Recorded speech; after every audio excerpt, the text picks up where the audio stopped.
தமிழகத்தில் மிகப்பெரிய மாற்றத்தை மக்கள் எதிர்பார்ப்பதாக பாஜக மாநில தலைவர் நயினார் நாகேந்திரன் தெரிவித்துள்ளார்.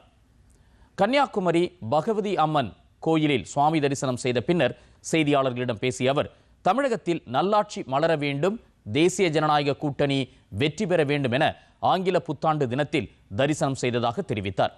தேசிய ஜனநாயக கூட்டணியின் தேர்தல் வாக்குறுதி மக்களுக்கான திட்டங்கள் என்றும் அவர் கூறினார். தமிழகம் முழுவதும் போதை கலாச்சாரம், தினசரி படுகொலைகள், வட இந்தியர்கள் தாக்கப்படுவது தொடர்கதையாகி வருவதாக அவர் குற்றம் சாட்டினார்.